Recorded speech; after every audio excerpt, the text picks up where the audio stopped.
Okay, so we are now recording, and hi everyone, welcome to our third session with our webinar series with the United Nations Visitors Center. We're so excited to see all of our friends from all around the world joining in today. I know that this is back to school week for many people, so we're excited to have you with us either on our live call here or on the recording. So we are going to be together for our session today, the United Nations, Human Rights, and You. And we have an incredible panel that will be sharing on their experiences and some activities, ideas for you to take to the classroom.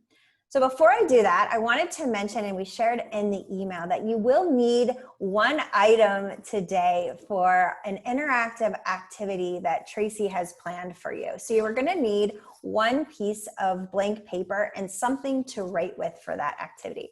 So if you hadn't had a chance to get that, please go ahead and do that now as we introduce our panelists. So I am honored to introduce Tracy Peterson, Julia Hagel, and Brendan Varma for our session. First, I'd like to share a little bit on Tracy's background, and then I'll introduce Julia and Brendan as well. Tracy Peterson is the program manager of the Holocaust and United Nations Outreach Program in the Department of Global Communications. Prior to joining the United Nations, she was the education director of the South African Holocaust and Genocide Foundation's Center in Cape Town, Africa. She holds a PhD in history from University of the Western Cape and a master's in philosophy and education from the University of Cape Town. Tracy's areas of interest lie in the field of human rights education, teacher development in societies recently emerging from repressive regimes, and genocide studies. So we're so excited to learn from Tracy today. So Tracy is joined by Julia Hagel, and she is the program manager of the Outreach Program, and she oversees the human rights portfolio in the Department of Global Communications. Prior to joining the UN Secretariat, she held communications functions in the UN Environment Program, UNEP, in Nairobi, and the Educational, Scientific, and Cultural Organization, of course, UNESCO in Paris. She holds a master's degree in international relations from Webster University and Vienna University, and a bachelor's degree in business administration. And finally, welcoming in Brendan Varma, and he is the manager of the United Nations Remember Slavery Program.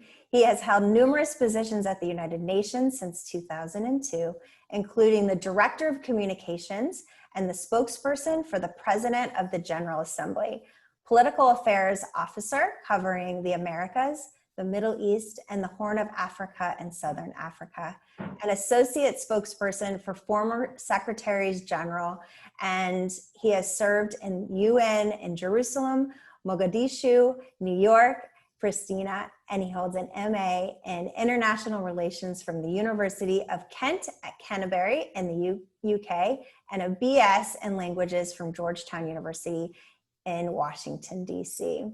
So we have quite the panel today to discuss human rights with our teachers.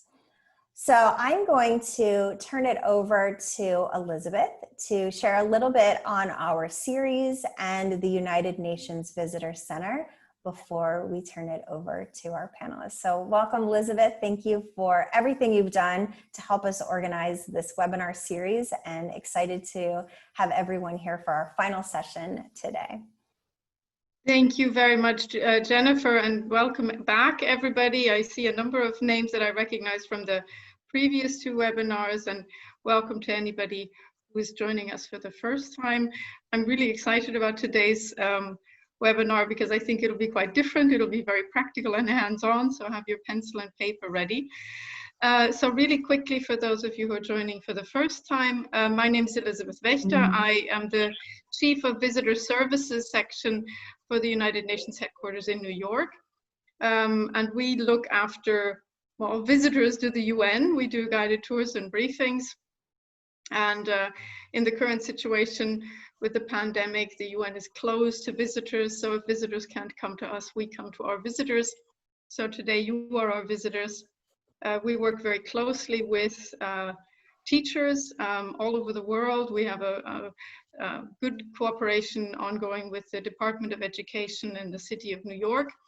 And they were the ones who kind of encouraged us to do more online engagement and online programming specifically for teachers and students. So that's kind of how this cooperation evolved. This is the third in a series of webinars and hopefully more to come. These webinars have been focusing on the 3 pillars of the United Nations. So the first one was on peace and security, the UN in general. The second one was on the Sustainable Development Goals. And today the third one is on human rights, kind of rounding out the thematic breadth of the work of everything that the United Nations does. I'm joined by a number of my colleagues who are kind of helping in the background, and I'm not going to take too much more time, but I'm going to be kind of facilitating hopefully some of the questions, and would encourage you, thank you Jennifer, you just put it in the chat, to also follow us on social media, tag us, and also an open standing invitation for anybody who would like to come and take a virtual tour of the UN, either as a group or with their class. And you can reach out directly to me or get in touch with us through our website, which is visit.un.org. So on that, I'll be here for the rest of the webinar, obviously. So if anybody has questions about that, maybe at the end. And other than that, I will hand it over to Tracy. Hello, everybody. Thank you, Elizabeth. Thank you, Jennifer. It is just fantastic to be here with everyone. Good morning, good afternoon, good evening, and such a thrill to know that we're all connected around the globe. So I'm going to jump in right away and ask you to have that piece of paper, if you remembered, and a pen. And if you have colored pens, all the much better. And so I'm going to be illustrating an activity that you can obviously adapt for your students, but it's sort of for any age. Here we go. So the first thing that I'd like you to do, if I could get my computer to work, why am I not being able to? Okay, our first technical challenge appears. How do I, oh, there we go. I do apologize. Okay, so today we're going to be looking, as Elizabeth has said, we're looking at human rights, the UN and you and us. And the first thing we're going to look at are these words, you, me, them, us, we, and how we position ourselves in the world and how we respond to being positioned. So the first thing I'd like you to do is we're going to be drawing 3 circles. And I suggest that you draw them more or less equally spaced out on the piece of paper. You're going to need to draw stuff around those circles, so to give yourself enough room. And so you've now drawn your 3 circles, and the next thing I'm going to ask you to do is to go to the center circle, or the first circle, it doesn't really matter, and to write that word, me, today. Okay, so what we're going to do now is we're going to draw a series of petals around that circle, okay? And what I want you to, I'm going to tell you what these petals are, but for each petal, I want something that describes that you're, as far as you're concerned, really is the essence of who you are. Okay, so let me explain. There's your circle that you had. And the first petal is going to be your interests. So you today, a snapshot, what would be your key interests if you were to say? So say beekeeping. That's not mine, but you know, maybe you are interested in politics. Maybe you're interested in SDGs, something that's core to you.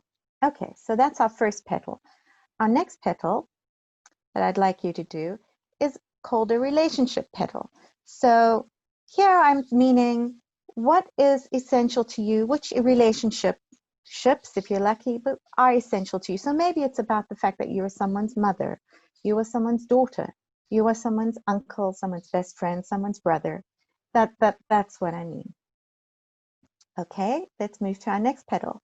And our next petal is, I want you to think, what is it that you fear? We all have fears, but what is the main fear that maybe wakes you up at night, that maybe drives you to do things, motivates you? What is the core fear if you had to try and find that part of you? What would it be? And then the next petal, what's the core hope? What's your core dream, if you can pick one? What are you aspiring to? And in this petal, might be something that you dream for yourself. Maybe it's for your family, maybe it's for your community, maybe it's for the world. But if I had to say, what is your main dream, Jennifer, that makes you Jennifer? That's what I want you today in that petal to write. Okay. So let's look at our next petal. So the next petal is values. So what is the core value for you? So again, you may have more than one, but I'm going to ask you in the interest of time to choose one. So maybe it is that you truly value honesty or kindness, or anyway, I won't plant any more words. You know what your core value is. And then our last petal is groups. Now by this I mean, to what groups do you belong? Perhaps what's really important to you is the fact that you sing in a choir, or the fact that you're a teacher and you belong to TAG, or that you are a soccer player and that's very important to you.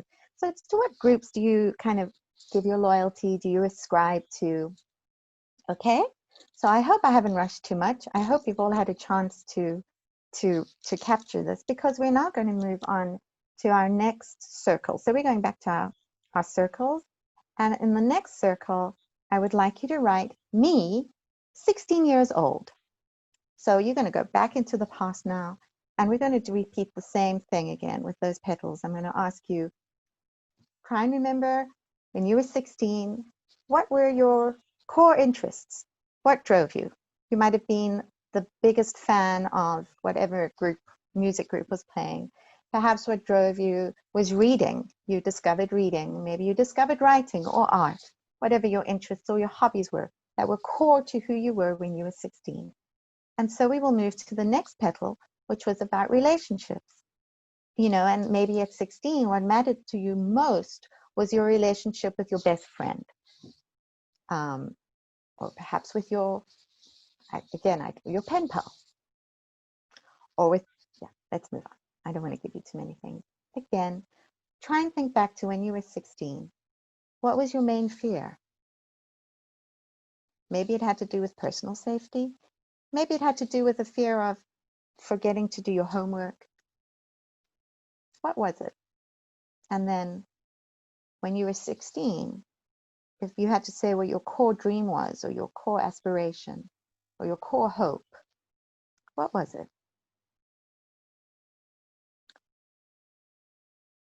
What did you value the most? What were your core values? Perhaps when you were 16, it was loyalty.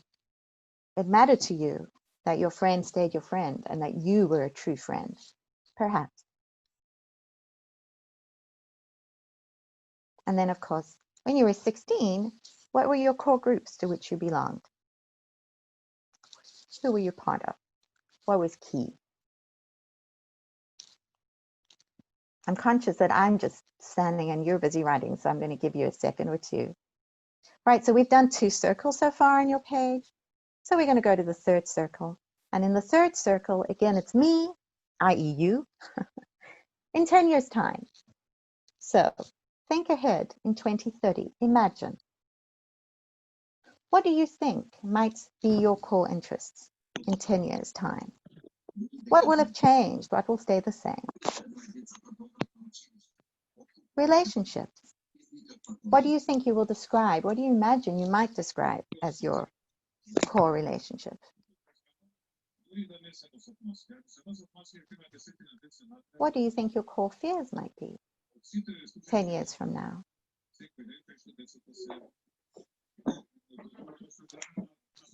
What are your core hopes you think you may have? What do you think you may be dreaming of? hoping for in 10 years' time? And what do you think your core values will be in 10 years' time? And finally, to what groups do you think you will be giving your loyalty? Do you think you'll be ascribing to? And so you have 3 flowers now. And of course, all these flowers really could be called the identity flower, if you like. And the way that the world works is we don't have flowers for every year of our lives. These are all really one part. These are all facets of our identity. So if you could pause for a second and have a look at your 3 flowers, see which petals changed radically. See which ones are the same. See which ones you actually forgot about because you haven't thought back to what life was like when you were 16. Which ones did you struggle to remember and why? And so thank you very much for doing that part of the activity. And what I'd like you to do now is just maybe, if you're with somebody who can discuss it with, obviously, or if you feel like you want to share something with us, please feel free to, because you can, and we'll wait a little bit for you. But really, what can this tell us? What does this exercise remind us? Or what can we conclude about our identity? So, anybody want to jump in? Otherwise, I'll steam on. I'm happy do we to jump raise in. our hand or do we just? Oh, I don't know, Jen. What's the usual? Is there a hand raising function? I don't know. I think just jump in. I see Julia has, I see her and I see her hand raised. So please go right ahead, Julia. And anyone else that wants to share, go ahead and write in the chat box and then we can enable your sound. Awesome. Thank you for that. So for me, I see we're all connected. I love that you, me, us, them, we across time.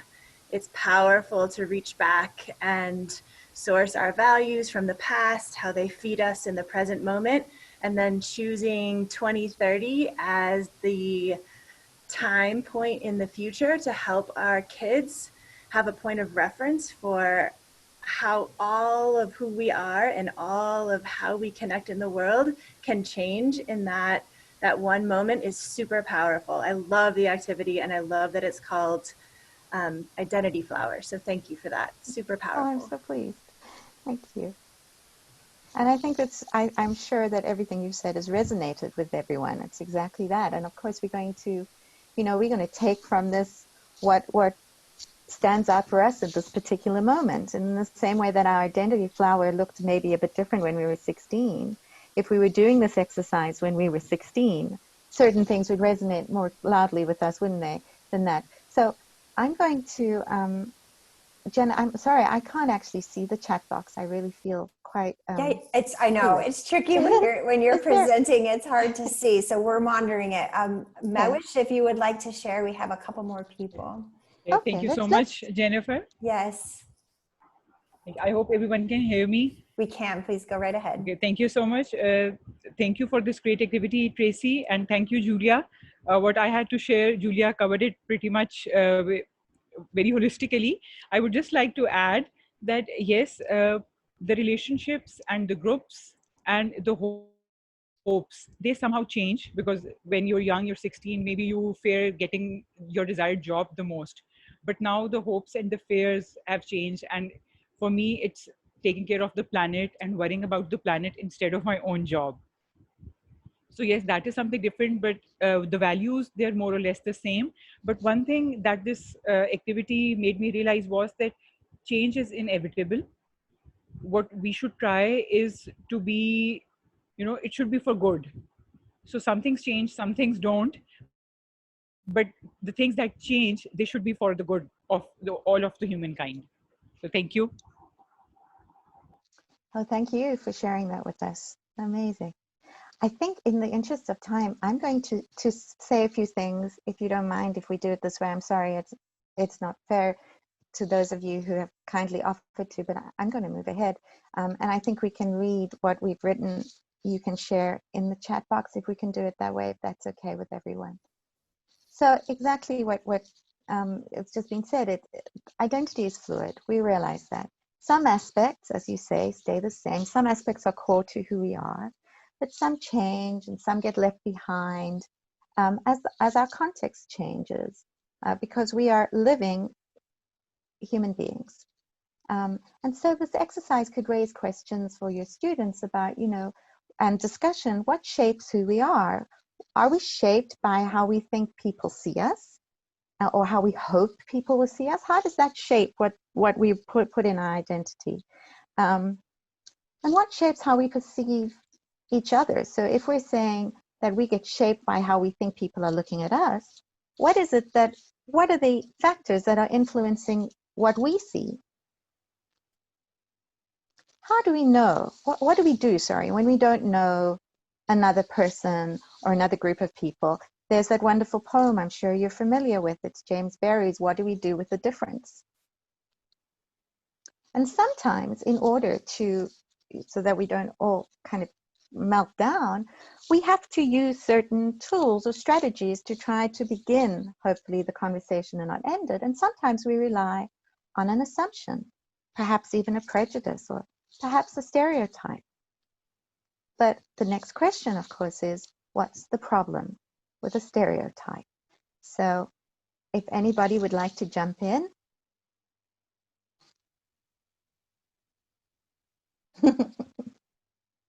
No pressure.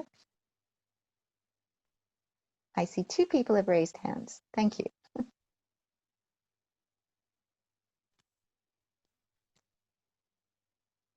But I can't see who they are. Jen, can you help me? I'm unable to see too. If we're moving through on the videos here, if anyone is holding their hand up, and I don't see. I see people adding to the chat box, Tracy, and then I don't see wonderful. anyone with their hand up. Can I speak? I see. Is that Manuela? Hold on, let me. Oh, Bhavna, go right ahead, please. Yeah, I would like to add that when you are stereotypical, you are actually fearing the change. You are not ready to move on. You are not ready for that change. You are not ready for a growth mindset, which is important, which helps us to grow as an individual, as a community, as an entire world. It brings us together. So that growth mindset is important. And if we are stereotypical, we are never ready for innovations. We are never ready for creativity. That's my thought. Thank you, Bhavna. We also have Michelle with her hand up. Michelle, please go right ahead. When we have stereotypes and they manifest in our media, in our spaces and places, there's limited, sometimes it can be limiting to move forward in a movement that's co-collaborative, that's in alignment with maybe people, across the globe who are in the same sort of similar values and beliefs, and it's sometimes hard to see that if the media or other spaces that are usually sharing other messages in different ways. So if I could jump in and sort of take what I'm hearing from both of you, where I hear a similar thread is the idea that what stereotypes do is that they curtail potential. They try to rob people, if you like, of various petals. They constrain, and we are all the lesser for it, the possibility for growth and development. And so what I want us to do now is just slightly shift our focus to talk about what happens, because up until now we've really been speaking about kind of individuals and within our own groups and things like that.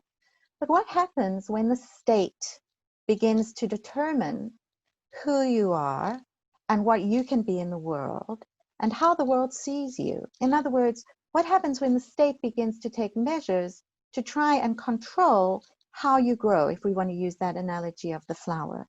And so from here, I want to just talk a little bit very quickly about the power of laws specifically. And so because we're going to be talking, we have Brendan from the Remember Slavery program, and we're looking with Julia, we'll be looking at the genocide in 1994 against the Tutsi in Rwanda, and I'll be touching on the Holocaust. I wanted to look at the laws in those particular three moments for a second to talk about the impact of those laws, in other words, state systems. So we've moved beyond just the individual interaction to looking at state laws. So if we look at slavery, for example, we know that slavery was an institution and the basis of a socioeconomic system. And it was held together and built upon by a web of laws, a framework of laws to sustain slavery. And this framework, or this web, whichever analogy you choose, as we know, touched every aspect of life, right? So those laws controlled who could or who would never be free, right? So the children of slaves were born slaves.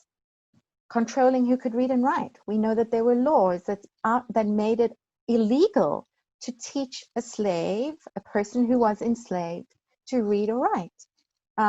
Controlling who was a citizen, controlling who fitted into which group, controlling even the intellectual property, whether you could, if you invented something, have credit for it, receive credit for it if you were an enslaved person. And so we have this evidence of these laws that were passed. We have to ask also, why were the laws needed, right? So first of all, just very quickly, you know, for example, the law about restricting whether people can read or write, that was obviously to make sure that you controlled that enslaved peoples couldn't write their own letter to say that they have been freed, for example. If you had somebody who could read and write, who potentially had achieved more intellectually than somebody else, it might challenge the very notion, the supremacist notion of biological superiority that, of course, underlay slavery. And then obviously the last reason why, well, not the only reason, but another reason why you would have the system of laws in place is also to protect the wealth that was accrued to people who owned slaves. I'm going to move on. So I want to look at another example of how the state, through passing laws, can affect and try and control who we are and what we can become. And I want us to fast forward to a different time, a different place, to Germany in 1938. And in Germany in 1938, under the then Nazi government, the Reich Ministry of the Interior invalidated all German passports for people they had classified as being Jewish. So Jewish Germans had to hand in their passports. They could only receive new passports that would be valid. When they did receive those, they had a big letter J stamped on it. So again, what is the intention and effect of that law? Why did they do this? They wanted the law to make Jewish Germans feel completely and utterly and permanently separate from the rest of the German population. And of course, by January the 1st, 1939, if you were classified as Jewish, you had to add the name Israel and Sarah respectively to your given names, in case there was any confusion if you didn't have a so-called Jewish enough name. So we have people being obliged to carry identity documents, just the very name, to subscribe where and what and who they could be, who they could love, what they could do, whether they could count themselves equal or not. And of course, as Julia will touch on and will illustrate later on, also years after 1939 and 38, inside Rwanda, the very same system again of classification and what that meant. And these are legal systems that are put in place in order for there to be an identification system. So what laws can do is that they can normalize the abnormal. They can aid in it, because we very quickly go from saying, well, it's the law, therefore it must be right, therefore it is morally correct. It's our assumption. Most of us wish to abide by laws. And so it's very hard to break a law. But if the law in itself is unjust, what do we do? And what history shows us is that laws can separate, segregate, isolate, dehumanize. And anyone who studies genocides knows that these are warning signs, aren't they? We're making people less human, and we're making what is actually abnormal appear normal. The law says it. And what about the softer power? What about the messages that we get sent that through what gets written about history in textbooks? or the examples in textbooks that indicate that certain people should be doing certain things and not others. What about the messages we read in newspapers, we hear on the radio, we see through films, love stories? Who's always the hero? Who's allowed to fall in love and who's not? And the media. So we are aware that who we are and what our petals are not always just simply of our making, but that we exist in a particular context and at a particular time. So if we look at what, and again, I'm going to just very briefly touch on, I hope those of you who were not able to join with us for webinar 1 and webinar 2 will be able to go back and watch them. And those of you who did, you'll know exactly what I'm talking about. My colleagues gave a very rich and detailed description of the establishment of the United Nations organization. And if you will oblige me for a second, really, after such knowledge, what do I mean? When the world saw and knew and had absolute evidence that certain rules could not be assumed, after such knowledge of what governments could do to not only strip or contain people's identity but destroy them, what was the response? And the United Nations organization, in a sense, was one of the responses to a system that had used laws and others to constrain identity. And as Elizabeth mentioned, and as you will all know, we have the 3 pillars, if you want to think about the United Nations, that are core: human rights, peace and security, sustainable development. And what the United Nations also did was it codified human rights into international law and sets about and is intent on upholding these laws and also holding accountable, not the UN, but through its member states, through countries, hold each other accountable with the safeguarding of these. So today what we're going to be looking at is 3 programs that the United Nations has established with the aim of putting words into action. So let me carry on. Oh, I keep losing the, sorry. There we go.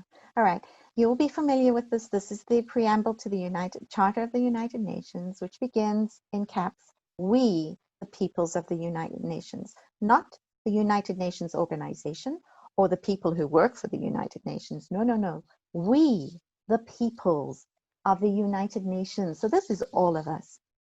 And I just very quickly wanted to highlight some of the key points that the Charter talks about. Reaffirming faith in fundamental human rights, in the dignity and worth of every human being.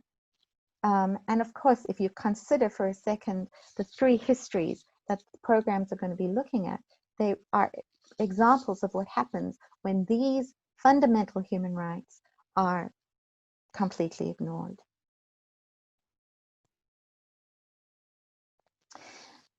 That's our charter. Our other leg that we are very, that is core to what we stand for, of course, is the Universal Declaration of Human Rights. And I want to just remind you again that the United Nations is a family of organizations, of programs, of agencies. And I would urge you to go back to webinar 1 if you missed it. Hadass, our colleague, gives a really comprehensive explanation of how it works and its establishment. And then in webinar 2, we looked at another way in which the United Nations holds us all accountable and encourages us to actually put into action ideas of making the world a better place. And we looked at the SDGs. Of course, you are all very familiar and expert with that. And so I just wanted to nod to that. Elizabeth asked me to speak a little bit more about human rights in the SDGs, and I'm sure you are all familiar with this resource. It's an extraordinary resource because what it does, the Danish Institute of Human Rights has developed this guide, which really shows exactly how the human rights anchor the 17 Sustainable Development Goals. We will send this link to you, but if you haven't yet come across it, it really is quite a phenomenal source. And of the 169 targets, for example, 156 are linked with international human rights instruments. So human rights and SDGs are completely and utterly connected. Oh, come now. I'm so sorry. I don't know why I have such a problem with this. There we go. Okay, I'm going to just skip forward. So I want to just take, for example, and ask you to consider when teaching about human rights abuses, how you could think about SDGs in that context, for example. And so the most obvious one would be SDG 16. And I suppose if one were to say, well, how do I bring these to the SDG and what it's hoping to achieve with, say, teaching about the history of slavery or the Holocaust or about the genocide in Rwanda, you know, perhaps what history does is it provides an example of what happens. What happens when access to justice is denied? What happens when institutions are not effective, accountable, or inclusive? So perhaps through studying of the history, one can begin to have a renewed appreciation of why achieving the SDGs matter and matters to all of us, so that history can serve as a warning. You know, that prejudice and discrimination widens the gap between those with power, those without, and laws based on racism can capture people. And this is, of course, in the same way that we know that the SDGs are not divisible. They all work, you know, they're all interconnected. If you think about what happens when laws that are based on racism capture people in a web of poverty from which there is little hope of escape, unless the structure created by the laws change. So on the one hand, you have history as a warning, but I want to say at the same time, you have history as a call to action. So we need to be able to recognize the injustices when they take place. We need to be able to respond. We need to look back and say, how did people respond to this? You know, what can we, and reflect on that and say, what is still of use to us today in our changed context and our changed time? So today's focus is going to look at 3 outreach programs that are mandated to give substance to the Universal Declaration of Human Rights and the UN Charter. And I just want to quickly look at that word mandated because it does matter in the UN world. What is a mandate, you might ask? If you don't already know, I want to suggest you ask DAG. And DAG is our library, the United Nations Library, and it has a great search engine, and you can ask it questions related to the UN. And in fact, that's where we will find what the term mandate means. I'm going to summarize it very quickly to say that really it is an instruction. If you like, it's our term of reference. We have been instructed to carry out certain actions by the United Nations General Assembly. In other words, by the member states. They have all agreed that this is what we have to do. And so our 3 mandated programs today are Remember Slavery, the Holocaust and United Nations Outreach Program, and the Outreach Program on the 1994 genocide against the Tutsi in Rwanda and the United Nations. And I'm going to ask my colleague, Brendan Varma, who manages the Remember Slavery program, to now present to you a little bit about, not a little bit, a lot about his program. Thanks, Brendan. Thank you so much, Tracy, and what an amazing presentation and quite inspiring. And I'm going to piggyback on some of the excellent points that you made. So yes, as Jennifer and Tracy told you, I'm the manager of the UN Remember Slavery program, and I'm ready for the next slide, Tracy. So as Tracy said, mandates are important for us here at the UN. So just to clarify that our mandate for the UN Remember Slavery program goes back to 2007. And that's when the General Assembly called on the UN Secretariat to create an outreach program. And the idea was to basically educate the world about the history and legacies of the transatlantic slave trade. And that, of course, includes racism and prejudice, which, of course, are huge topics. They've been huge topics, but especially today, that they're especially resonating. And the next slide, Tracy. So just so that we're all on the same page, to go a little bit through the general history of the transatlantic slave trade, and Tracy did touch upon a little bit of this already. But I mean, this is a very unique time in history because it was the largest forced migration in our common history. It lasted 4 centuries, which is clearly a very, very long time. And I don't think people always appreciate the scale of that duration. We're talking about 15 to 17 million men, women, and children who were trafficked, excluding those who died en route. And the next point I included because a lot of times when people talk about the peopling of the Americas, which itself is problematic because there are already people in the Americas, but when they talk about it, they tend to think of a European migration.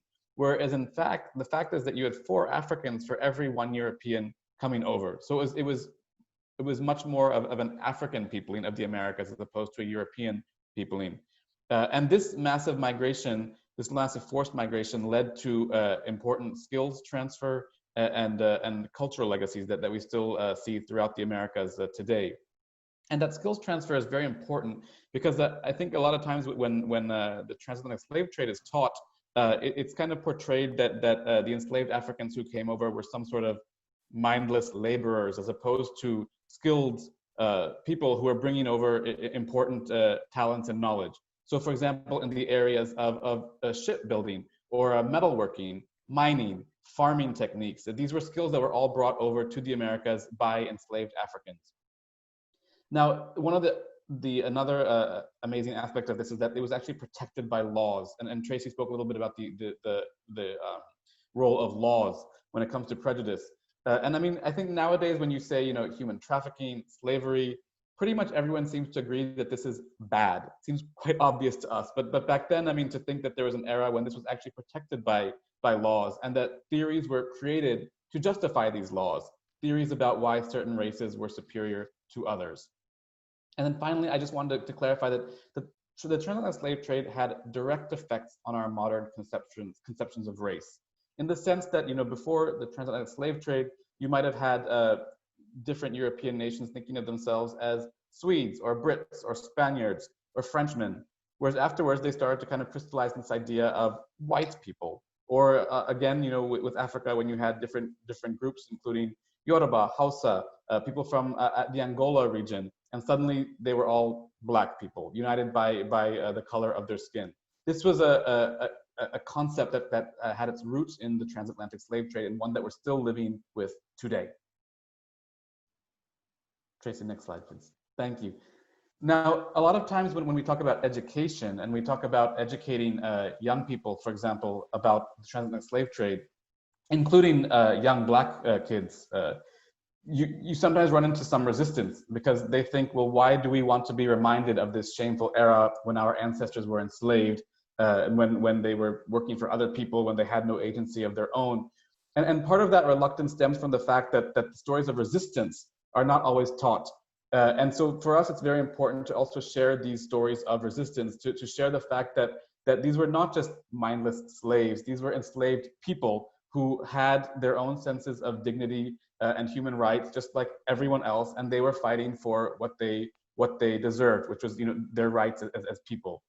So some of these stories that I have listed here under resistance are more famous than others, but we, as part of our program, we like to elevate these stories to make sure that they are known. So for example, the second one you'll see is Queen Nanny from Jamaica.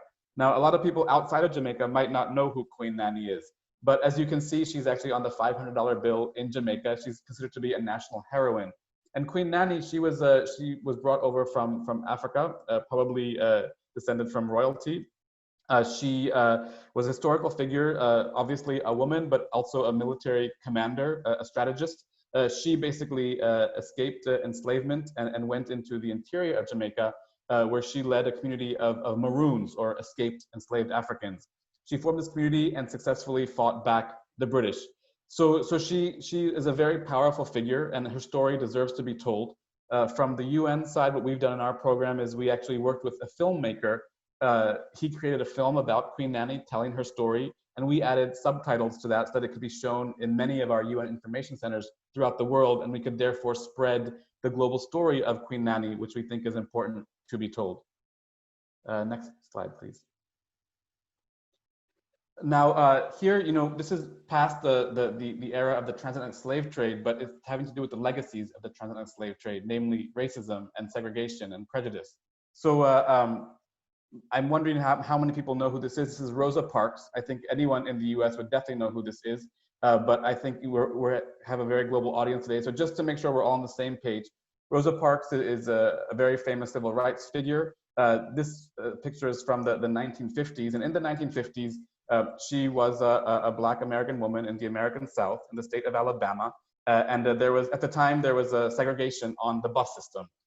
So basically, Black people sat in the back of the bus, and in certain cases, they had to give up their seats to white people. So there was one day in 1955 when Rosa Parks was on the bus, and the conductor asked her to give her seat up to a white man. She refused. This led to a major boycott movement, which eventually led to the desegregation of buses in the United States. It was a huge civil rights advance. Now, the reason I'm telling the story is it's a bit personal. And I wanted to tell you how I was taught about this story as a child. So I grew up in a small town in Pennsylvania as the child of immigrants from India. And this would have been in the 1980s. So what my teacher told me when I was 10 years old was that Rosa Parks did not stand up that day to give her seat up to the white man because she was tired. She had had a long day. She just did not have the energy to get up and give up her seat. It wasn't until years later that I actually learned the truth that Rosa Parks, she wasn't just tired. She was a civil rights activist. She had a long history of activism. She was a youth member of the NAACP, which is the National Association for the Advancement of Colored People. So she was definitely aware of what she was doing. And I think the way that story was taught to me by my teacher as a 10-year-old basically took away Rosa Parks' agency. It basically made her a prop as opposed to someone who is actually taking control of her own destiny. And these are the kinds of stories that we need to tell. We need to make sure that young people, including young Black people, know the truth about history so that we can see all of these efforts to fight racism and other legacies of the transatlantic slave trade that we're still living with today. Next slide, please. So some ways that we operate with the UN Remember Slavery program, well, we usually hold student video conferences. This was typical that we did before COVID-19. Now with COVID-19, we have a lot of webinars. And the idea is to also bring students together from different parts of the world, including Africa, the Caribbean, the United States, Europe, to talk about the kinds of issues that affect them when it comes to race and the legacies of the transatlantic slave trade. We usually bring in experts to share knowledge with students to make sure that they have the tools and they're equipped to confront racism and to just know their history. Exhibits are another way that we communicate with the public. You can see some examples here: a legacy of Black achievement, women in slavery. We again try to use exhibits to highlight important lessons. Next slide, please. Now, our 2020 theme, because every year the Remember Slavery program has a theme, and this year it's confronting slavery's legacy of racism together. Now, after the death of the killing of George Floyd and the resulting resurgence of the Black Lives Matter movement, it became clear that this theme was actually quite resonant, and we're really happy that we picked this theme. And in 2021, we will be sticking with a similar theme that will also be tied to racism. Because the history is very important to learn when it comes to the transatlantic slave trade, but these legacies that we are still living with are important to keep on our radar. Next slide, please. And so I told you about exhibits. So this is our exhibit this year. And this exhibit it's up at UN headquarters, but it's also been shipped to our UN information centers around the world in various languages so that it can be shown. And basically it's called Us and Them, From Prejudice to Racism. And it really breaks down slavery's legacy of racism and what racism means and how it plays out. Now, some of this Tracy has already covered a bit, so I'll just kind of skim through this very quickly. But what the lessons that our exhibit is trying to teach is that race is a social phenomenon. It's not scientific. It's not based on genetics. If you look at someone's DNA, you cannot tell if they are white or Black or brown. It's simply subjective. It's based on appearance. And that's why also one person who might be considered Black in Brazil might not be considered Black in the United States. Or a person who's considered white in South Africa might not be considered white in another country. It's completely subjective. It's not really based on anything or on any science. Now, when it comes to categorization, what our exhibit teaches is that categorizing people is not inherently wrong in itself. It can be very natural for humans to categorize each other in terms of what language they speak, what foods they eat, what clothes they wear, or even the color of their skin. The problems come in when you start to assign characteristics to these categories, stereotypes to these categories, and then establish a hierarchy between them. And you say that certain categories are inherently superior to other categories. That can lead to situations of domination. And that's where we start to get into racism. Now, people often talk about racism as an individual act, but it can be structural as well, systemic. And that's the last point here that I had on the slide. And just, one example, for example, in the United States at universities, you'll see oftentimes a lot of resistance to affirmative action policies, which are supposed to favor minority young people when it comes to admissions into colleges. But there is a system of legacy admissions at a lot of elite universities in the United States, by which usually predominantly white, wealthy people, if they've gone to certain universities, their children will be given preference to get into university. So these are kind of structural elements that kind of keep in place a system that can be racist. That's one example. There are plenty of other examples when it comes to systemic racism, when it comes to healthcare, when it comes to housing policies. You'll see these ways that it's not just about, you know, individuals acting in racist ways, but actually policies. And I think, you know, everyone always, you know, thinks, you know, it's very obvious to look at someone on the street who's shouting a racial slur and say, oh, that person's a racist. But it goes a lot deeper than that. We're talking about policies and structures that touch all of us, even in ways that we might not know. Next slide, please. So here I just kind of want to talk a little bit about how we talk about race. I wanted to give just 3 examples of fallacies that people sometimes use, that sometimes they think they're saying altruistic, kind things, but what they're saying can actually be quite problematic. Now, one example is when people say, I don't see race. That's called a theory of color blindness. And it's basically saying, you know, like I'm just, you know, past racism, like I just don't see it. It makes no difference to me. Well, so to break that down, when you say you don't see race, you also say that you don't see racism. You don't see the problem. You don't see the unique experiences that somebody can have based on the color of their skin. So how can you solve the problem and start to address it and have the uncomfortable necessary conversations if you say that you can't even see it? And the fact is that if you are not visually impaired, you can see the color of someone's skin. I mean, even babies can see it. It's just a fact. So it's better just to not say that.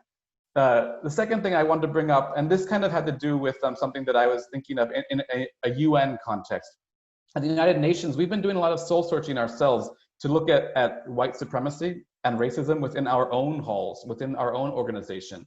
And, you know, sometimes like we'll find that we have white European colleagues who will come to New York to work at UN headquarters. And they, you know, they might have a very, you know, favorable view towards race relations, and they might be anti-racist, but they'll also think, well, this doesn't really have to do with me. I mean, maybe I come from a country like Slovakia, which did not have any role in the transatlantic slave trade. So these problems that I'm seeing right now, they're awful, but it doesn't really have to do with my own history.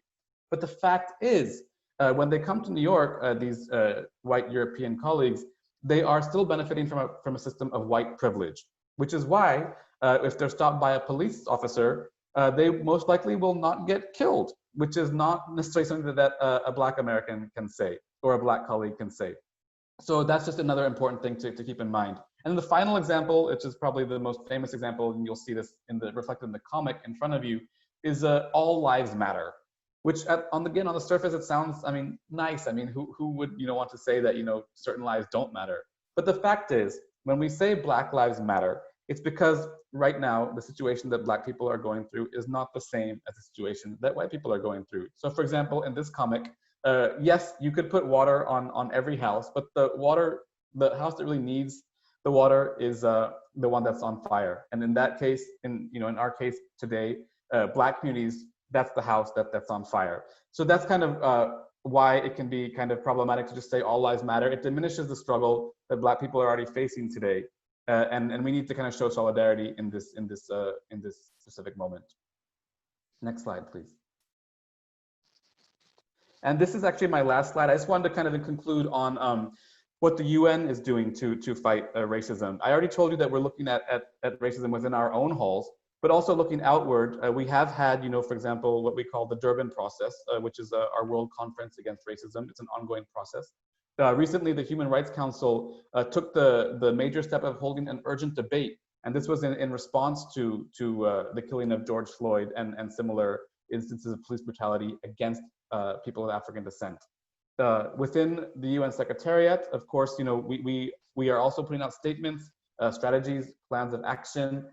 We have the International Decade for People of African Descent, which my colleague Julia also runs, and she would be able to tell you more about that. But basically, it's a way to highlight specific issues of marginalization that are faced by people of African descent throughout the world.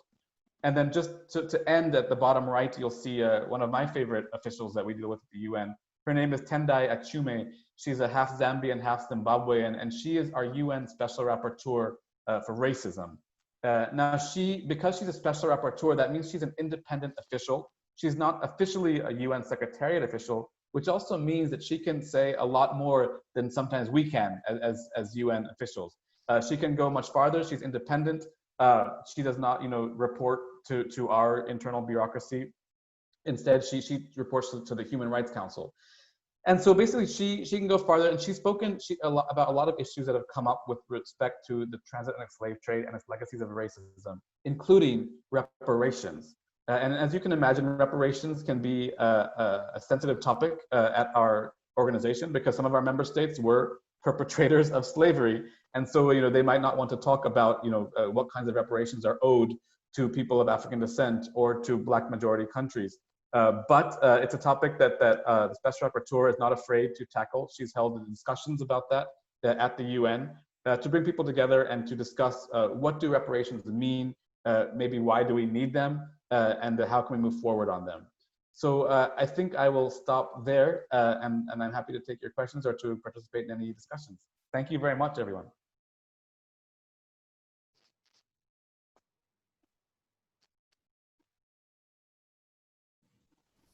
Any questions for Brendan before we move on to the next part of our session?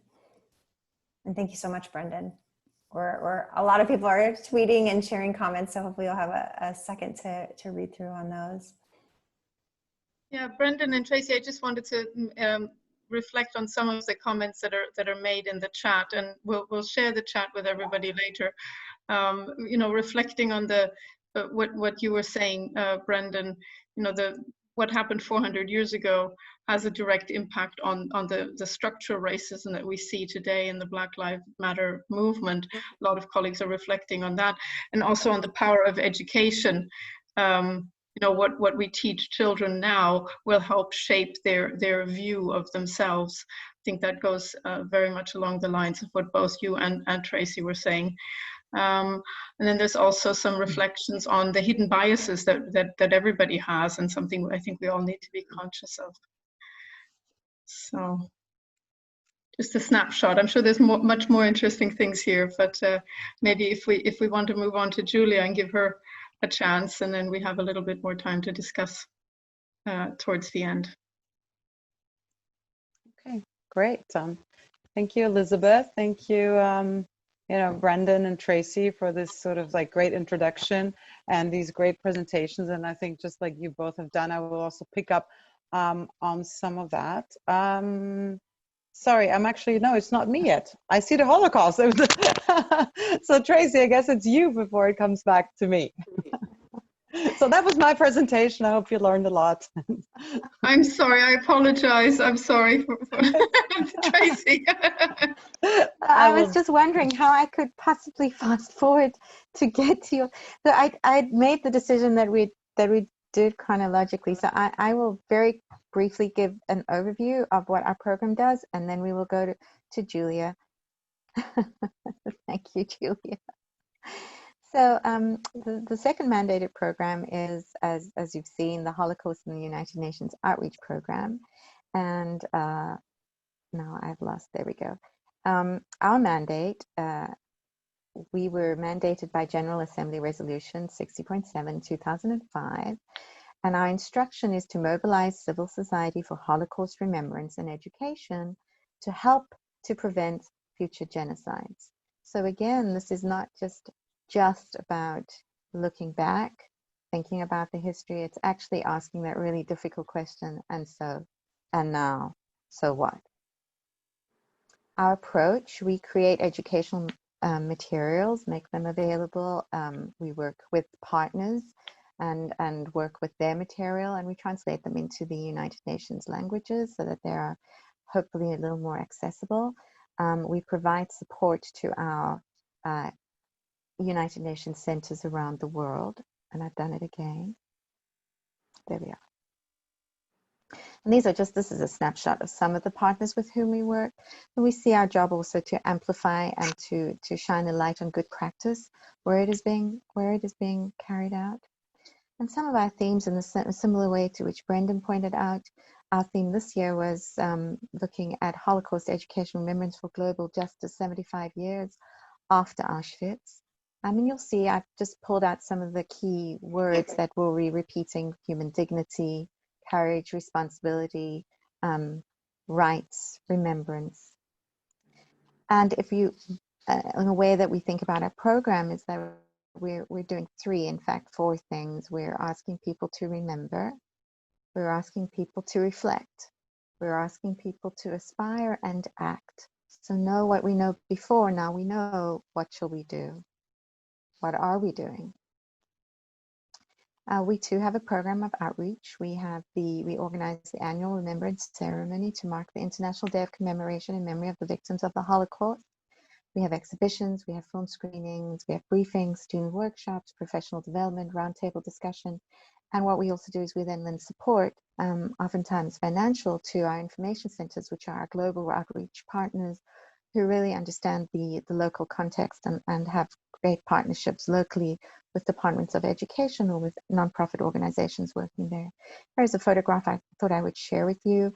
This was taken in January in the General Assembly Hall.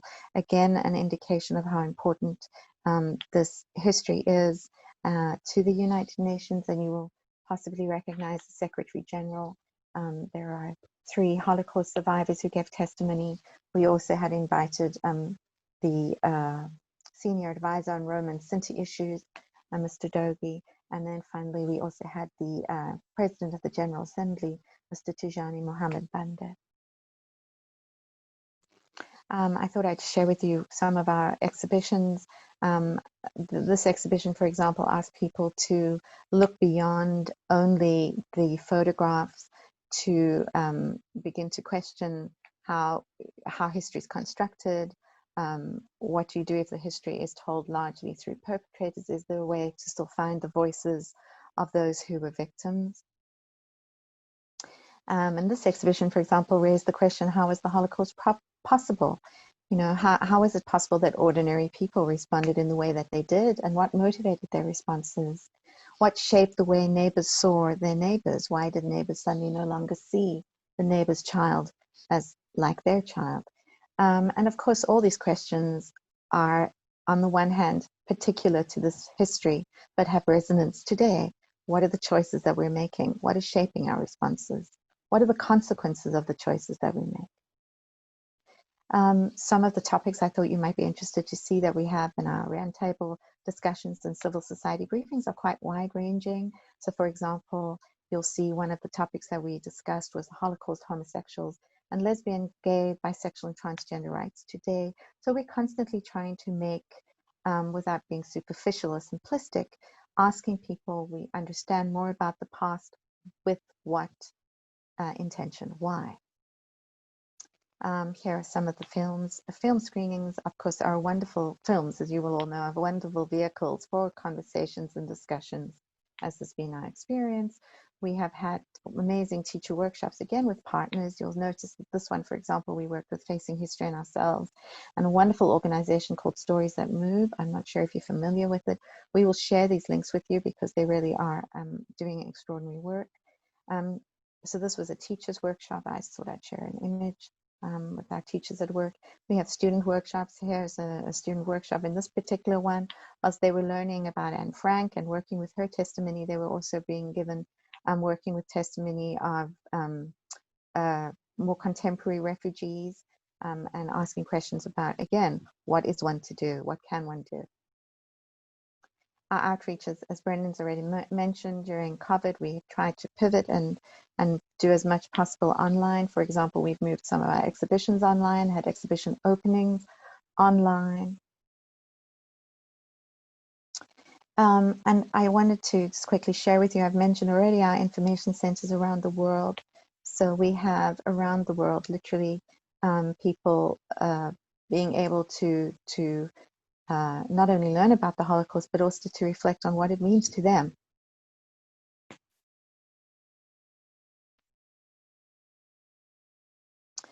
We welcome you to have a look at our educational resources that we've developed in partnership with other organizations.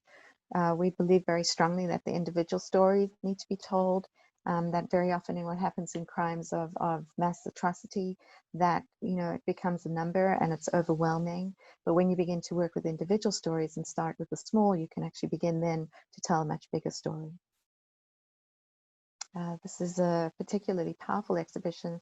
It talks again about how propaganda and how the state can manipulate and one's sense of identity, and in a way the choices one makes. This is an extraordinary activity that we will be sharing with you in the study guide that we will send later on. So I'm not going to go into details, just a little bit. And now I will stop and hand over to my colleague Julia finally. Can I really quickly jump in, Julia, just while you're unmuting yourself? Just hint, hint. I almost forgot again. So just to point out that I've posted a number of links already in the chat box, both to the Remember Slavery page and the Holocaust and the United Nations Outreach Program. Tracy and Brendan, some of the teachers online were asking, some of our participants, you know, how to find out about these upcoming events, how to sign up for workshops. I'm assuming pointing them to your website is a good first point of call, but maybe you want to address that directly. Yes, thank you. I'm going to jump in quickly, Brendan, and I'll hand it over to you. I think the first port of call, in fact, is also the Visitors Services web page, which lists a whole number of resources, including our and agencies and links to agencies, including our web pages. Secondly, I'm so delighted that we're going to be able to share with you, for example, an upcoming event that will take place on the 17th of September.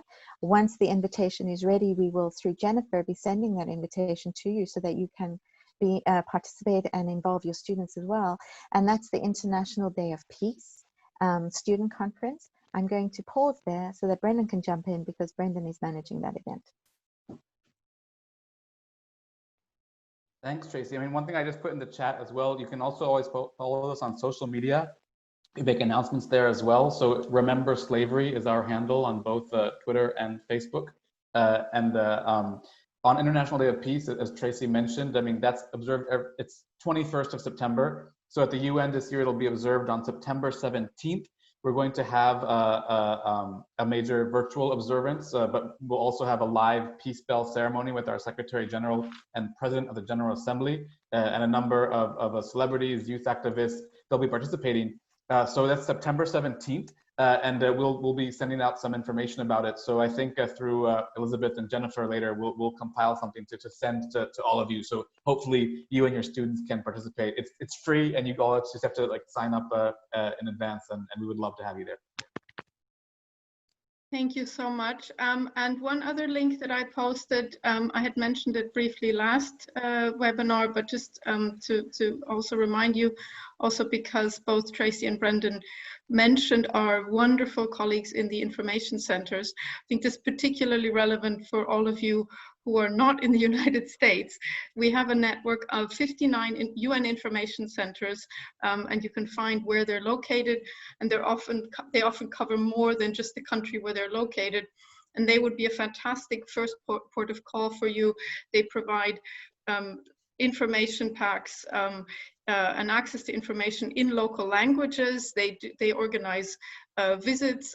They can help you find a speaker to come to your school, and they often have really fantastic local programming, exhibits, and events. So I would really encourage you to get in touch with your local information center. So now I'll mute myself and hand over to Julia. Great.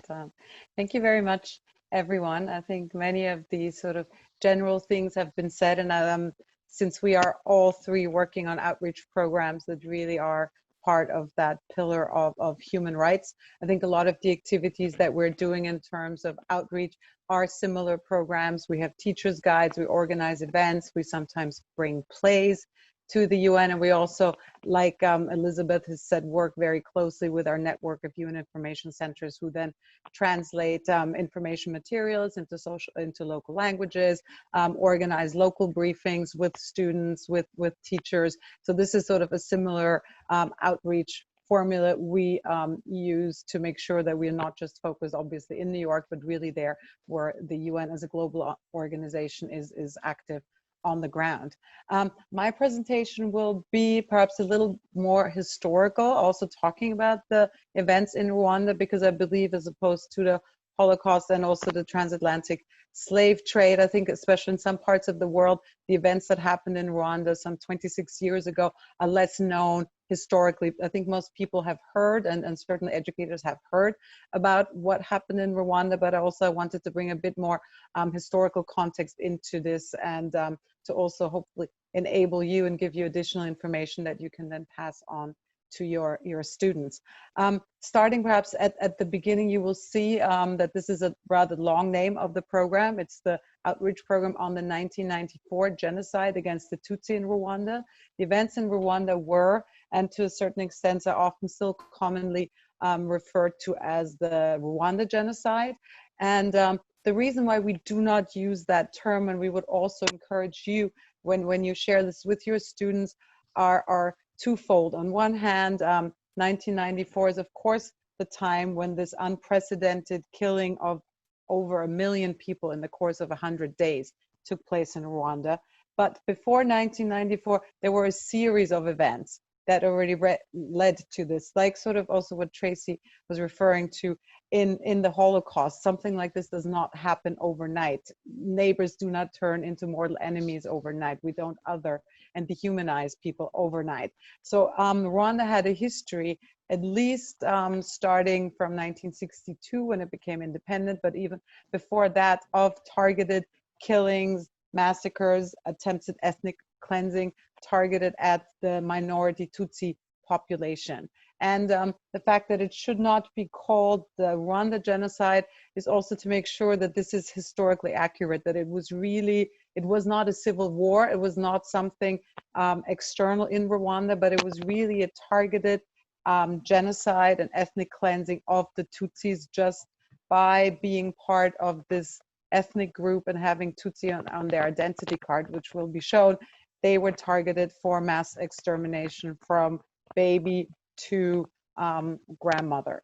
So this was really there. There have been, this is perhaps a little bit of the political context. There are issues of some revisionist theories, or also what is often part of genocide is some denial of what happened. So in order to speak about it, and I think once you get into the subject, you can use sort of the short form, but just to explain a little bit why both 1994 and that it was a genocide against the Tutsi minority group is important to be mindful of, because while there were also moderate Hutus killed, and also Twa, which is the third group in Rwanda, they were killed because they opposed the genocide, not just because they were part of this ethnic group.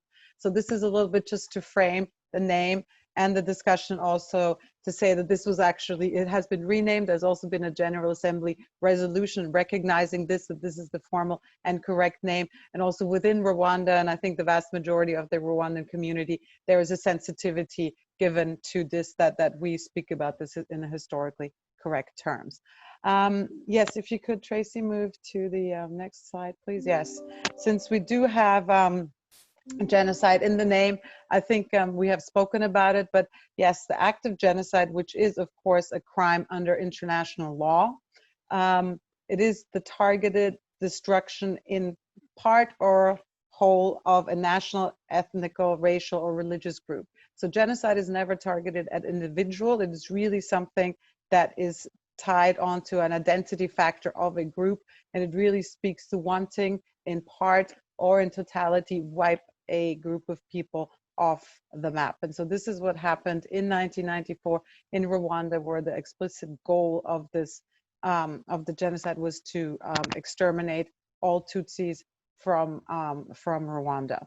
When we talk about, I think we can move on. Thank you. Yes, as I had said, I mean, it's hard to imagine, and I think this is also something just in the context that it has sort of the horrible, yes, characteristics of having been the fastest genocide in history. So it only lasted for 100 days, 3 months, from the 7th of April until the 4th of July when Kigali was liberated. And in the course of this time, 1 million people were slaughtered in a very organized and systematic way. And these numbers, if we can go to the next slide, Tracy. Sometimes it's hard, and I think this is also what some of the exhibits that have been shown is how do you move from sort of these numbers that are easily becoming statistics because it's just too hard to imagine or too hard to process. So we've also set up, as part of our program, we set up exhibits. You know, this was an exhibit that was called One Page for Each Victim, to just also visualize what this actually meant, that these were each people, they each had a name, they each had a family, a story. And as you will see there, at that time, this was I think 4 years ago, the number said 800,000. This was the number that was for a long time used when referring to this, but unfortunately over the past few years, additional mass graves have been discovered in Rwanda and will probably continue to be discovered and unearthed. And now the official toll stands at 1 million victims. So this is also, when you see perhaps in some of the literature, you read 800,000, this was a figure that was used previously and unfortunately had to be updated. Yes, to speak to 1 million victims that happened. Yes. Can we move on, please, to the next slide? Yes. I will not go into the detail, but I think just as also Brendan and Tracy spoke about this, I mean, there is genocide, like I said, is a process. It's almost a playbook that is followed by the political forces, usually, that want to exterminate a group. It is something that it's sometimes when we look at this, and I think perhaps it's also something to share with students, we look at the Holocaust, if we don't think about it, or we look at what happened in Srebrenica, what happened in Cambodia, and you think as if there was some sort of fog of madness that descended on people for a very fixed time, and they did unbelievably horrible things, and then it was over. But that's really not how genocide happens. Genocide is a process. It is something that has to be laid a foundation in the minds of people. It has to be organized. It has to be logistically planned. It has to be resourced financially. It has to be supported by propaganda. So this is something where I think also when you speak to your students, you know, some of the seeds that start are perhaps something that they will see or they will have been exposed to. And it doesn't mean, of course, that this leads to a genocide, but one really has to be mindful of how this process starts. In Rwanda, I will not go into the whole history in detail, and we will share this with you, but one has to go back close to 100 years. This is when the colonial powers were in Rwanda, and the Tutsi and the Hutu and the Twa, those were groups that existed in Rwanda a long time before. Those were more groups that indicated social status. So it was the Tutsi were usually was a minority at the top of the sort of social pyramid. The Hutus were underneath, they were more agriculturalists. And the Twa, they were a small minority group that didn't quite interact with the political process. They were potters. A lot of them were a marginalized community in a small minority. But there was mobility in between those. You could, by rising through a rank, you could move from a Hutu to become a Tutsi. There was intermarriage. They shared a common language. They shared the same religion. They shared the same rituals. So it really is not an ethnic group with distinct, or they weren't, are not this ethnic groups with distinct languages, histories, religions, perhaps. When the Europeans then came, they brought all this sort of like racist, which was also formed, like we said, during the, you know, the transatlantic slave trade, all of these ideas of classifying people, and they said, how are we going to administer this? Oh, we need to, you know, classify people, and we need to look at physical characteristics, the whole it's not even pseudoscience, wrong science of eugenics. You know, we will measure people's foreheads and we will look, and from that we will extrapolate what sort of person they are, their intelligence, their status in society. So all of this wrong racist system of classifying people was brought to Rwanda by first the Germans, and then perfected by the Belgians. So they would start issuing identity cards where every Rwandan had to be classified into one group, either Hutu, Tutsi, or Twa. Because generally Tutsis were considered taller, lighter, with facial features that more approach a European facial feature. They were seen as superior. They were classified as a superior group. They were given a privileged position, a sort of, I think it's the classic colonial adage of divide and rule. So they're divided, you know, the communities in Rwanda and made that permanent. So once you had that on your identity card, you couldn't change anymore. And this, of course, led to a separation of society. It led to resentment because all of a sudden the Tutsis were much more privileged. They were given access by the colonial powers to certain roles, to certain benefits. So this is something that really laid the foundation of a resentment that started brewing over the colonial period, led to an uprising by the majority Hutus in 1959, where then the Belgians still tried to sort of reshift and give more power to the Hutus. But at this time, I think sort of the winds of change and anti-colonialism and decolonization were already in full force. And in 1962, Rwanda became independent. But by then, this legacy of the decades of separating and of othering and treating them had been so entrenched that there was an overthrow of the Hutus against the Tutsis, and they overtook the government, and from then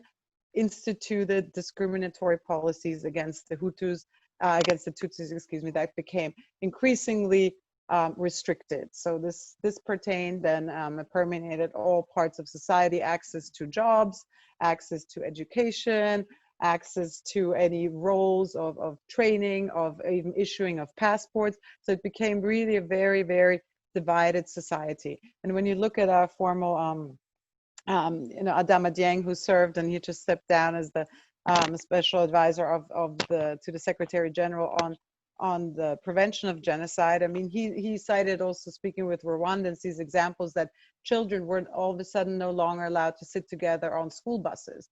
Then the Tutsis weren't allowed to take the school buses at all. When they were in class, the kids were separated into Tutsis and Hutus. They could not sit together. They were identified as that. All of this prejudice was put into the school curriculum and was really entrenched from a very early age on, systematically into the minds of children, and of course also passed on to their parents, and also exacerbated, of course, by the political system and also by the employment system and all of that. So it really became a very discriminatory society where increasingly the language got more rabid. It became from, okay, they might not be, and I think, Tracy, we could move on the screens. These are just going back to some of this is what the Europeans did. You will see these, I guess it was Belgian colonialists who would measure people and classify them and say, yes, you looked more like a European African, you're Tutsi, and you're actually not, a real African, and therefore you are superior to the Hutus. So this obviously seeded the tension and perpetuated a resentment that continued and grew over the years. We can move on. Yeah, and this is an example of these famous identity cards, which were at the time introduced to, in a way, organize a society, to set up the system of control under the colonial system, but was continued on when Rwanda became independent. And those were really, I would say, they became sadly instrumental in the genocide, because the way the genocide happened is that there were roadblocks set up, and every Rwandan had to carry the identity card. And the moment your identity card showed that you were Tutsi, you were either murdered, tortured, raped. Yes, either one of those three, in the most likely case was that you were killed, usually with a machete or with a club. So it was really something that might have seen, not that, similar to what Tracy had said during the Holocaust, stamping the J, which then served as part of an orchestrated program of othering, and also unfortunately allowed for the logistics of a genocide in a very effective and quick way, controlled and planned. They had lists drawn up, everyone had that in companies, in schools, in convents, everyone, they had lists and lists of, everyone had, were you Tutsi or you Hutu? So this was something that allowed for the planning of the genocide as it happened. We can move on, please. Yeah, again, historical background, like I said, it didn't start in 1994. It was already between 1990 and 1993. There was a war happening, in a sense that there were Tutsis that had left Rwanda, were fighting mainly from Uganda. This was already under the current President Kagame. this was the Patriotic Front that of Tutsis that attacked the Hutus.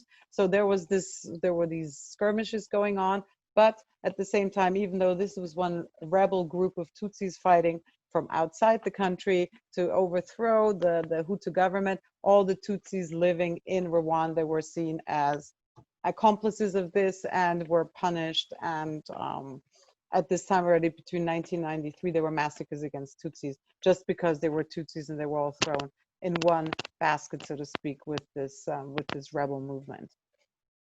And this is also, if we can move on, again, details. This is when the international community became involved and became concerned, and they said, this is going to break out into a larger scale civil war. We want to get involved, and we have to ensure that the two communities in Rwanda agree and come up with a peaceful solution. Those were the famous Arusha Accords. Arusha is a town in Tanzania where the two sides came together and signed a peace agreement. Unfortunately, this peace agreement was never implemented, because on the way back from Arusha, the plane that carried the Hutu president of Rwanda and Burundi was shot down in its approach to Kigali. It was never, there are several theories of what happened, whether it was Hutu radicals who downed the plane, whether it was foreign invention from another power who was had a strategic interest.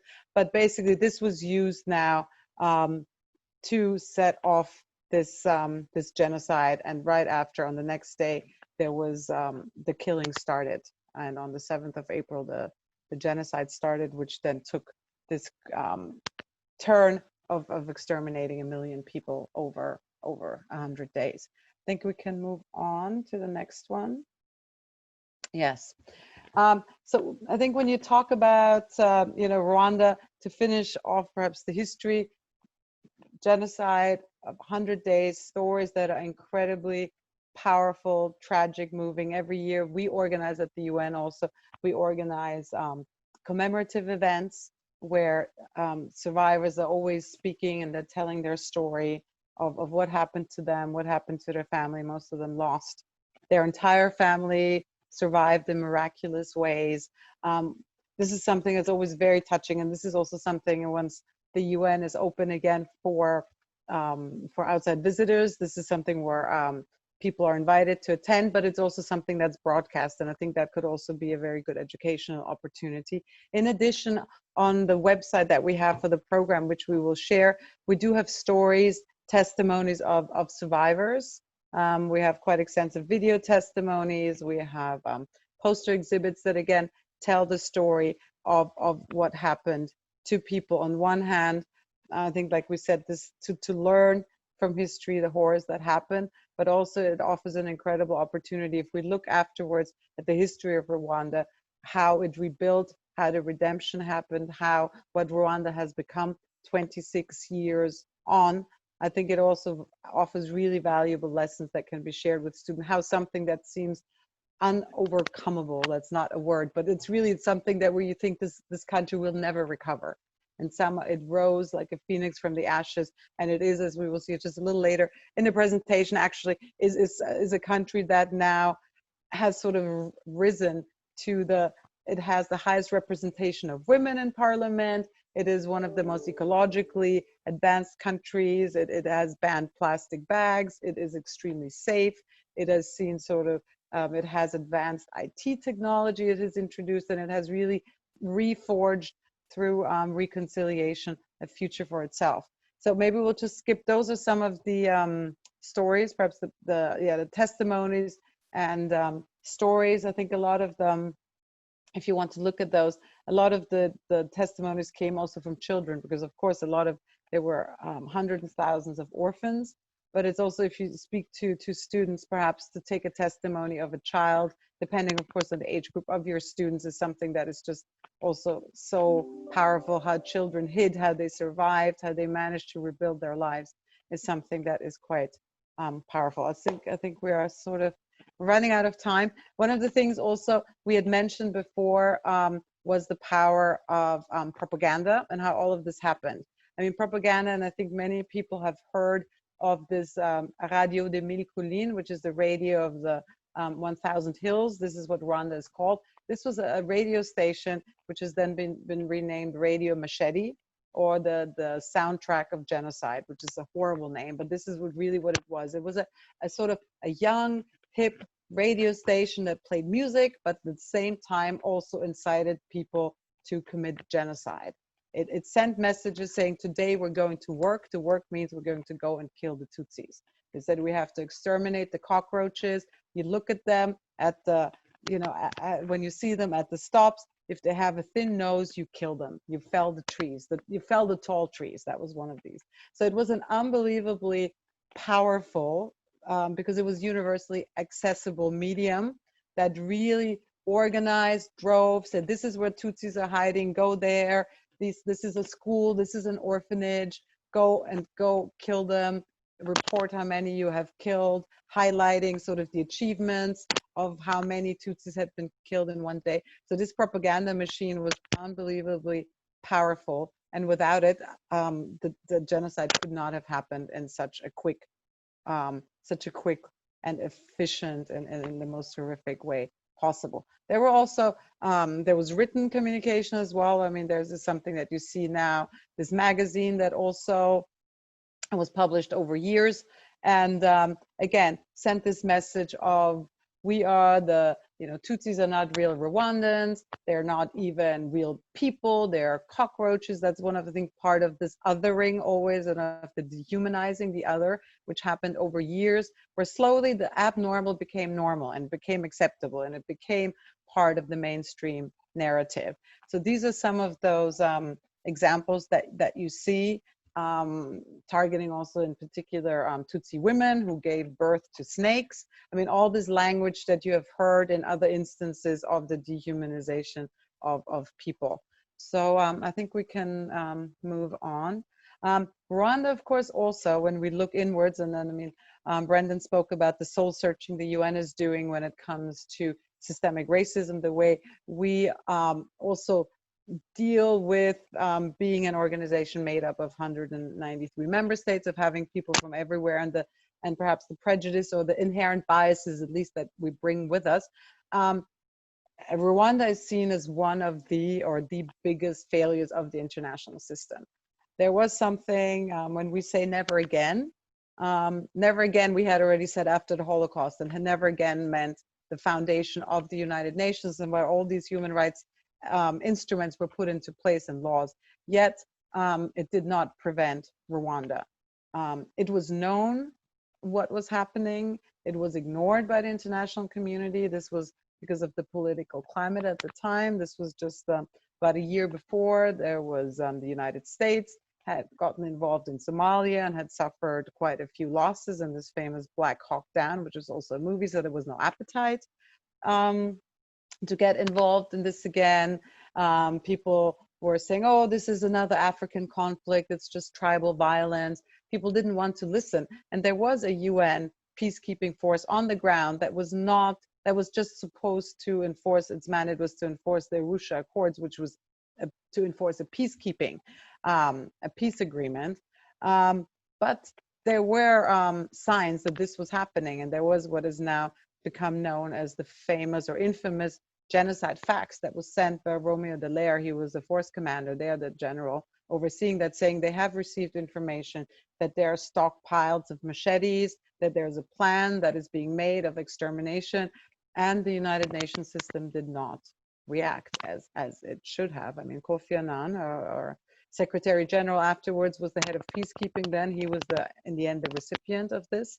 And he said, he asked, I mean, afterwards, he said he went to 80 countries. No country was prepared to send troops. And he had to send back a message, you will not get any extra troops. And after some Belgian peacekeepers were murdered, actually, the UN mission shrunk instead of being grown. So this is really something, while the Security Council was discussing this, the genocide was happening. So this is really something that I think as an international community, as the UN, we did look into it, and it has to be said that this assistance mission in Rwanda, even though it wasn't meant to prevent a genocide, it was not. known at the time that this was happened. Much more could have been done by the international community if the will had been there to prevent this from happening, because it was not a one-off event that happened in a day. 100 days are short, but in 100 days, many things could have been prevented. So there was a lot of obvious soul searching afterwards. There was also the Kofi Annan that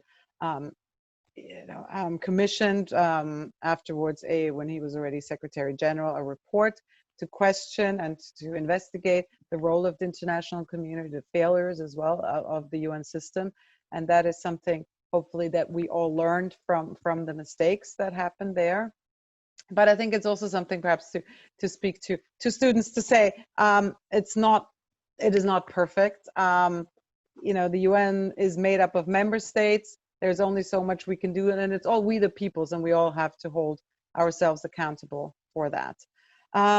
If we just move on quickly, something positive. While there are many horrible things, I think it's also important to sort of highlight the people, the individual bravery, the people who stood up. From the UN side, there were individual peacekeepers who gave their lives trying to save Tutsis. There were individuals, as you might have seen the film Hotel Rwanda, this person, a Hutu, who sheltered many Tutsis in his hotel and saved them. There is, you might have seen some issues of him being arrested recently because he seems to have some issues with the current Rwandan government. That also says that things are not quite as easy or simple even in the aftermath of this. But I think it's also important to say you have an individual choice, you have individual agency to stand up, and people have, some have paid the ultimate price, but they have saved so many lives. So these are, perhaps if we can move on, those are examples of Rwandans, of people from outside who were present, who saved people at the risk and at times at the price of their own lives. So I think that's also something really important that we can share with students. And we have, if you want, on our on the website, we have more information about this. One of the, and I think I'll come to an end here, the amazing thing is the rising of Rwanda afterwards. I mean, it was a country that was completely destroyed when it was liberated. It had lost a tenth of its population. These were neighbors killing neighbors, family members killing family members, teachers, lawyers. I mean, everyone became a génocidaire, right? And then they said we had a choice of either giving up on this country or just accomplishing the impossible, which is the hardest thing, is to have reconciliation and forgiveness. So this is something that was a very hard but incredible journey that Rwanda has achieved. On one hand, there was the international court, the criminal tribunal that was set up, where this was really trying the people, the architects of this, the political decision makers, the funders, the people who paid for the radio station. This was really the decision makers. But since Rwanda is a country that's very densely populated, where this was really a person on person, neighbor on neighbor event, and sometimes within families, no formal judicial system could handle that. So you might have heard one system of reconciliation, and of this were the so-called gacaca courts, which were community courts, where people were able to stand up in front of their community, confess to their crimes, and ask for forgiveness. And then if this forgiveness was given, they could be reintegrated into society. So this is something that went on for years and years in all small towns, villages throughout Rwanda. And this was an incredible way of healing the country, of bringing them together, and also to show, I think, what the power of forgiveness is. And sometimes justice is not by locking up or by, even imposing the death penalty on people, but sometimes it's really for people asking to be forgiven, to admitting to their crime. So this was a very powerful system. You see a picture here of these gacaca courts that were instrumental and letting Rwanda heal. Coming back to sort of the rebuilding of Rwanda, I said now Rwanda has the highest number, for example, of women representatives in the world. So it's come a long way from that. It's not Norway or some of the Scandinavian countries you might think it is Rwanda, where women now hold very significant economic and political power. Rwanda has also come back into the international community. It is a large contributor to peacekeeping operations. So now Rwandan soldiers are actually actively keeping the peace in some of the most difficult peacekeeping missions in the United Nations as the famous blue helmets. And Rwanda is really seen even economically, it really is as a success story. There are, of course, as with everything, there are issues about political freedom and some of the policies that the government might be implementing in terms of the democratic space not expanding. But overall, I think there's no question of a country that really was not just on the brink, but over the brink. There are so many lessons that can be learned about reconciliation, forgiveness, rebuilding, building a cohesion. That is something that can be shared with students for historical purposes, but also, you said, a call to action. So here, yes, there are some activities. We also, like I said, we have, and we will share those activities that you could have learning activities. We are currently working on developing, I don't know if any of you work with this Kahoot learning platform, which is quite popular with educators. So we are doing a quiz, which should be ready by the end of September. So we will have different versions, one sort of for the teachers, and then a simpler version, a shorter version for younger students, as well as a more expanded version for older students. There are also some suggestions of sort of questions, as you will have here. The Shoah Foundation, whom we work with as a partner for the Holocaust, of course, but also as a big program on Rwanda, has also a lot of good exercises. We will share that with you. So I hope you'll be able to integrate these lessons in your curricula. And yeah, we look forward to working with you. And thank you very much for listening and hopefully learning a little bit more about Rwanda and its history.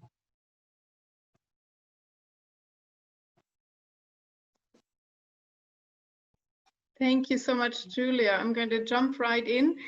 We've gone a little bit over the time, but I'm really happy to see that so many people stuck around. I think it was a very rich session with lots and lots of information. And as all my colleagues said, obviously we'll share the recording as well as the presentation and like a teaching pack of teaching tools with everybody as a follow-up. I wanted to read out one question that I saw in the chat that I think is actually relevant to all of you. Bernadine was asking whether, she says, does identifying different races through ID cards or stamps create racism? That was an interesting question, and I was wondering whether one of you would want to jump on that. That's so funny, Elizabeth, because I was also looking at Bernadine's question, and maybe it's a similar one. She said people who say they don't see race may be in fact trying to eliminate racial identification, which seem to have caused genocides. And she's just saying that the kids might ask questions. I think that's an amazing question. I wanted to respond to that, and I'm sure Tracy and Julia do as well. Because for me, this kind of goes back to what I was saying about if we agree that we do live in societies that have systemic racism, we can't begin to tackle them if we don't acknowledge the concept of race. Now, obviously, the concept of race, it's not based on science, but we're still living with it. It still affects our daily lives, and there are policies that are created that have to do with it. So I think it could be, like the proverbial ostrich burying its head in the sand and not seeing the problem. We can't really begin to tackle racism until we acknowledge the fact that the role that race plays in our lives. So that's what I would say. Tracy, I feel like you might have something to say about this as well. Thanks, Brendan. I was just thinking what labels do, and particularly if they have the authority of the state behind them, is that they serve the same function that we were saying the problem with the stereotype is, in that they limit potential, they limit how people see themselves and view others. And so I think as soon, so that's on the one hand, my first response. On the other hand, what we have inherited, as Brendan is saying, is a legacy of unjust and unfair privileging of some and not of others. And so if we are to build a world where everyone lives in dignity, we have to not only make sure things are equal, but we have to talk about equity. And so that means we have to then reckon with ways in which the playing field has for centuries not been level, and to ask ourselves, instead of just saying, well, here's the playing field, go and play, no, we have to actually take responsibility as a collective for making sure that there is that justice is seen to be done. And I suppose where our outreach programs, our contribution that we hope we can make, is to, first of all, just help people begin to understand and have empathy with histories that they don't see as being their own. To come full circle to the first comment, you know, that we are all interconnected. And so without saying, therefore we are all equal, empathy doesn't mean that my pain is your pain and your pain is my pain. It means I listen, I learn, and sometimes it means I have to be quiet in order to understand what it is that you have suffered.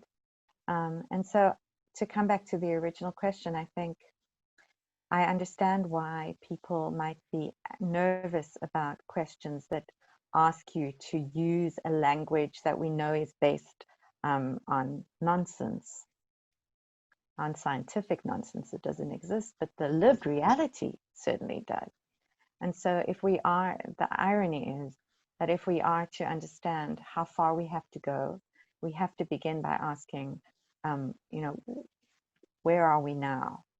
What has it meant for decades to not have been able to access the same privileges as others have, and what can we do concretely to assist? Yes, I would perhaps add, and I have to say I've been guilty of this maybe some 10 years ago. I used to proudly say, I don't see color. And I grew up in an international environment, and my children attended an international school, and I said, they don't see color either.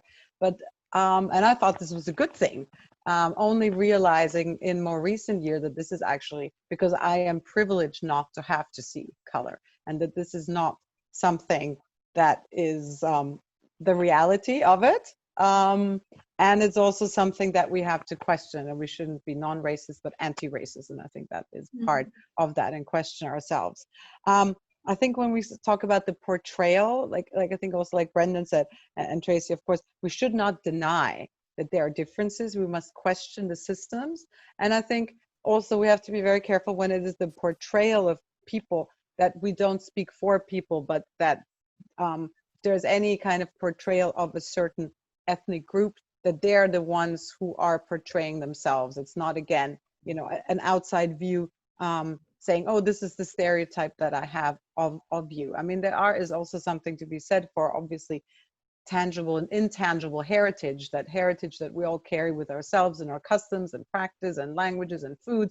And I think this can be a beautiful celebration of that.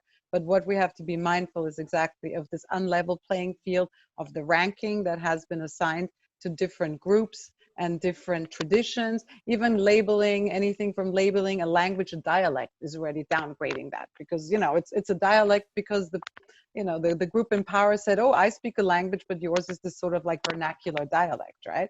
So I think we just have to question where this is coming from, but being very open to a reality, and questioning our own prejudice, and not pretending that neither race, race or like, visual identifiers of people exist, because that is not the reality. And I think that's also not an authentic message to send to students or to grown-ups.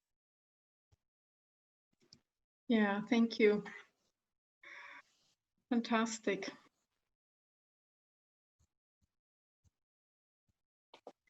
I just wanted to reflect also on what Brendan was sharing earlier, that everybody is struggling with these concepts these days, and it's a conversation we're having in our work environments, in our teams, and in the UN as a whole.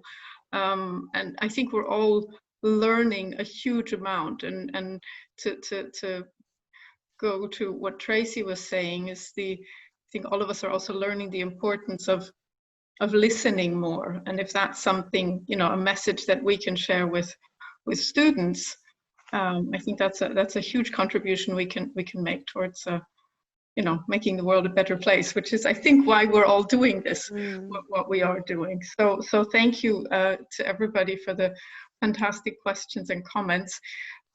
We have gone quite significantly over the time, so if there's nothing, there was a question on responsibility to protect that by Louise. It goes a little bit beyond the topic of this webinar, but I will send you 2 links in the chat on the concept of responsibility to protect, because that's a concept in peacekeeping that was established after the lessons learned from the 1994 genocide against the Tutsi in Rwanda. There, I got the term right, Julia. Thank you. Okay, over to Jennifer. Thank you, everybody. Thank you. Wonderful. Well, as we conclude this 3rd session and the 3rd session in our series, I want to thank everyone who has joined in for our conversations. I know a lot of teachers are juggling getting back to school and with uncertain times, figuring everything out. So the fact that you're here means so much to us. I'd also love to thank Elizabeth and her incredible team for creating space for these dialogues. I know that the topics we have covered over the past 6 weeks now are close to the hearts of many of the educators that are joining and many that are part of our Take Action global network of teachers. So we will look forward to continuing these conversations, and thank you for planting these seeds for our teachers to take back to their students, and for all of the resources that you've shared, and for the work that you do every day.